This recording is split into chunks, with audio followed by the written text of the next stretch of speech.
জুলাই গণ অভ্যুত্থানে শহীদ ৫ সাংবাদিক পরিবারের জন্য ১ কোটি টাকার চেক হস্তান্তর করেছে বসুন্ধরা গ্রুপ। ২৯ জানুয়ারি বুধবার বিকেলে ইস্ট ওয়েস্ট মিডিয়া গ্রুপের কনফারেন্স রুমে শহীদ পরিবারের সদস্যদের হাতে আনুষ্ঠানিকভাবে চেক তুলে দেওয়া হয়। দেশ শীর্ষ এই শিল্প গ্রুপের চেয়ারম্যান আহমেদ আকবর সোবহানের প্রতিশ্রুতি অনুযায়ী এই অর্থ প্রদান করা হলো। ফ্যাসিবাদ বিরোধী আন্দোলনের নানা পর্যায়ে পেশাগত দায়িত্ব পালন করতে গিয়ে শহীদ হন ৫ সাংবাদিক। স্বজন হারানোর বেদনার পাশাপাশি আর্থিক সংকটে পড়েন পরিবারের সদস্যরা।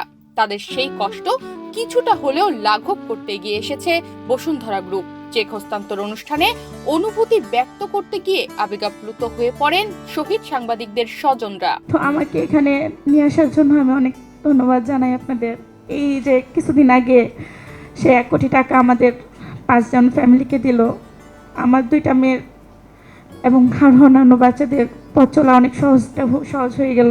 শহীদ ফ্যামিলির পাশে দাঁড়িয়েছে, এই জন্য আসলে অনেক অনেক ধন্যবাদ। উনি দানবীর হিসাবে আখ্যায়িত হবেন বলে আমি আশা করি। আমি আপনাদের অর্থ আমার নাতনিকে আমি যেন সময় মতন বুঝিয়ে দিতে পারি। অনুষ্ঠানে জুলাই বিপ্লবের আগে দেশে সংবাদ মাধ্যমের দুঃসময় তুলে ধরে ইস্ট ওয়েস্ট মিডিয়া গ্রুপ পিএলসির উপব্যবস্থাপনা পরিচালক কাদের গনি চৌধুরী বলেন, শহীদদের আত্মত্যাগের মধ্য দিয়ে দেশে গণতন্ত্র পুনঃপ্রতিষ্ঠার পথ তৈরি হয়েছে। দেশে গণতন্ত্র ছিল না, গণমাধ্যমে ততটা লেখা যেত যতটা সরকারের পক্ষে চায়। জুলাই বিপ্লবে যারা জীবন দিয়ে এই বাংলাদেশের স্বাধীনতার সার্বভৌমত্বকে রক্ষা করেছেন, দেশের জন্য যারা কাজ করেন, বসুন্ধরা গ্রুপ সব সময় তাদের পাশে থাকবে বলেও তিনি জানান। আমাদের গ্রুপ আপনারা জানেন বরাবরই তারা দেশের জন্য যারা ভালো কিছু করেন তাদের পাশে নীরবে, আপনার 2-1টা ঘটনা জানেন, অসংখ্য কাজ করেন যেটা অতি নীরবে। আমরা ওইখানে প্রতিশ্রুতি দিচ্ছি ইনশাল্লাহ আমরা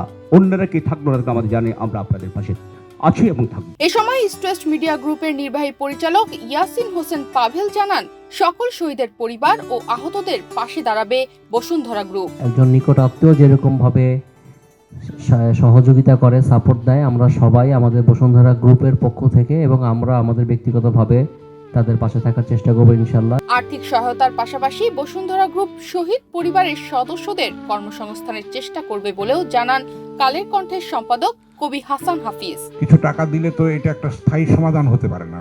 যোগ্যতা অনুযায়ী যার যেই ফ্যামিলিতে যার যোগ্যতা আছে সেই অনুযায়ী যদি একটা কর্মসংস্থানের ব্যবস্থা করা যায় তাহলে একটা স্থায়ী কিন্তু একটা উপায় হতে পারে। আমরা সেটার উপরেও জোর দিতে চেষ্টা করব। বাংলাদেশ প্রতিদিনের ভারপ্রাপ্ত সম্পাদক আবু তাহের বলেন, শহীদদের স্বপ্ন বাস্তবায়নের দায়িত্ব সবার। আমি মনে করি এই শহীদরা যেই আত্মত্যাগ স্বীকার করেছেন তাদের একটা স্বপ্ন ছিল।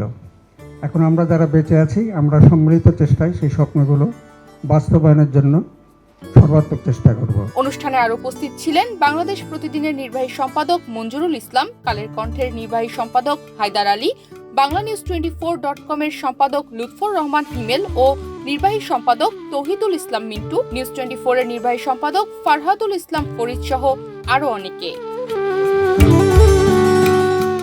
এর আগে গত ৯ জানুয়ারি কালের কণ্ঠের ১৫তম প্রতিষ্ঠা বার্ষিকী উপলক্ষে আয়োজিত অনুষ্ঠানে ৫ শহীদ সাংবাদিক পরিবারকে সম্মাননা স্মারক এবং প্রত্যেককে ২ লাখ টাকার চেক প্রদান করা হয়। ওই অনুষ্ঠানে বসুন্ধরা গ্রুপের চেয়ারম্যান আহমেদ আকবর সোবহান শহীদ ৫ পরিবারকে ১ কোটি টাকা সহায়তার প্রতিশ্রুতি দিয়েছিলেন।